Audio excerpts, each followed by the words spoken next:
Hi everybody, it's James here from the Anvil. Hope everybody's doing very well. It has finished West Ham United 0, Dinamo Zagreb 1 in the final Group H group stage game in the Europa League. Zagreb goes through into the knockout playoff stages. West Ham remains top of its group, and the result doesn't affect anything with West Ham's stature in the European competition. So there's going to be a big talking point tonight's game, which is the West Ham Academy and the Academy players who featured in this game. And I have to say, West Ham's Academy is truly back to its best. Credit goes out to Ricky Martin, Dimitri Alaiko, as well as individuals such as David Moyes for giving these young men an opportunity to grow and for growing them into really bright footballers with good footballing futures, I should say. There's quite a bit to talk about in this game, even though it wasn't the most interesting or the most exciting. Starting off with the team lineups. 11 changes were made. Moyes said that he was going to start a lot of young players in the team, and he did just that. 11 changes, completely changed starting 11. Areola was in goal. The back line was Ashby, Batiste, Alazy, and Longelo. Well, that's back four. Defensive unit. Alex Kral and Mark Noble in the midfield. Yarmolenko, Fornals and Vlasic as the attacking midfield three. And Sonny Perkins up top on his own. A lot of trust in youth. It was good to see. And that's one thing David Moyes has really built into this team since he came back as manager, is focusing on the youth as the future of the club. And he did just that. He played youth players, and it was great to see. It was 1-0 to Dinamo Zagreb within the first 3 minutes. Orsic, excellent finish. There's a bit of a looping shot which went off of the post and into the net. Special goal for him. And the very small amount of Zagreb fans who travelled to the game were really happy with that goal. They were buzzing. West Ham didn't seem to really get going in that first half, but the youngster needed some time to knock on.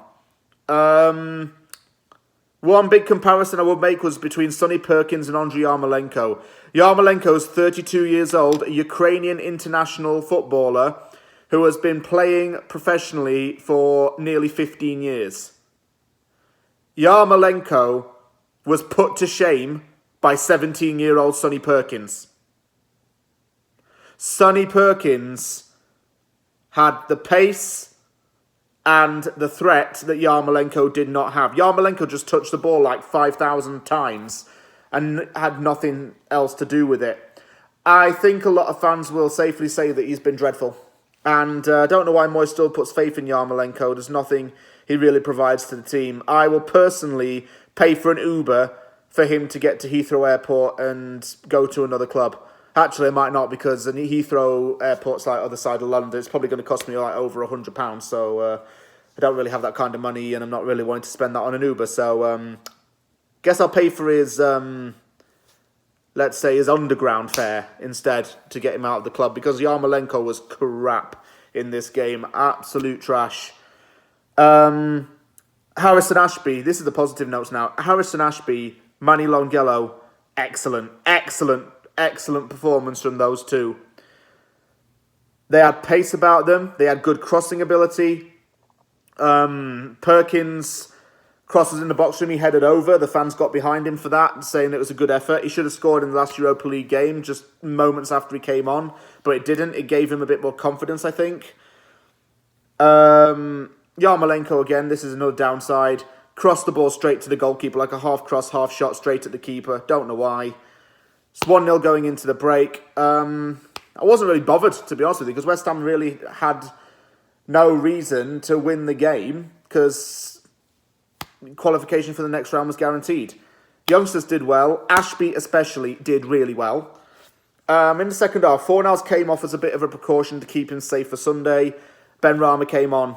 Started raining quite heavily. One thing I noticed, and someone put on this on Twitter, Perkins yelled at Yarmolenko and had to go at Yarmolenko for not getting onto the end of a ball. So Perkins, 17-year-old kid's getting frustrated at someone who's meant to be like the professor when he's the protege. What does that say? Again, Yarmolenko's not good. We know that. Ashby's crossing and work rate second half, again, brilliant. Defending, brilliant. Ashby played last season in the League Cup a few times, and he was good then. He's had more time to mature now as a player, and he's just gotten better with age, I think. And he'll continue to get better. Meanwhile, Zagreb didn't really do anything going forward. They just wasted time a lot by passing the ball around the back.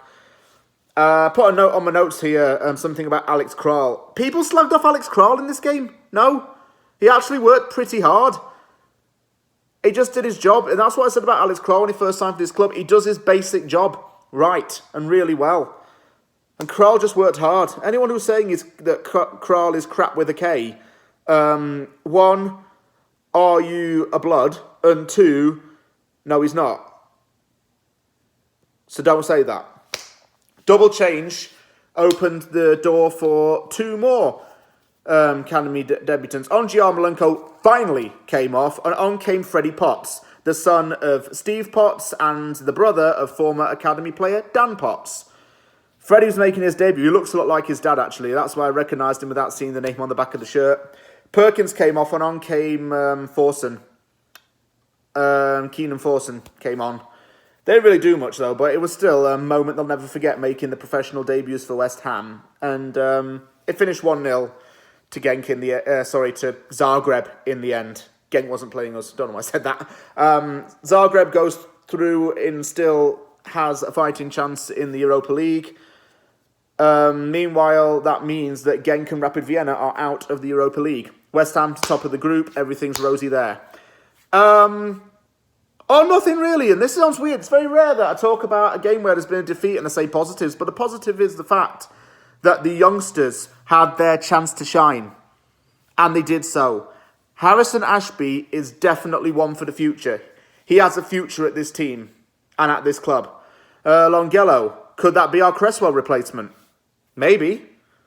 Never know. Perkins, I'd rather have him play than Yarmolenko because Perkins looks bright.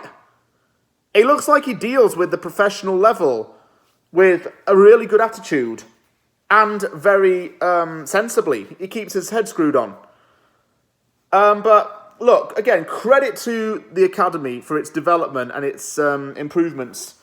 We got a really good young academy.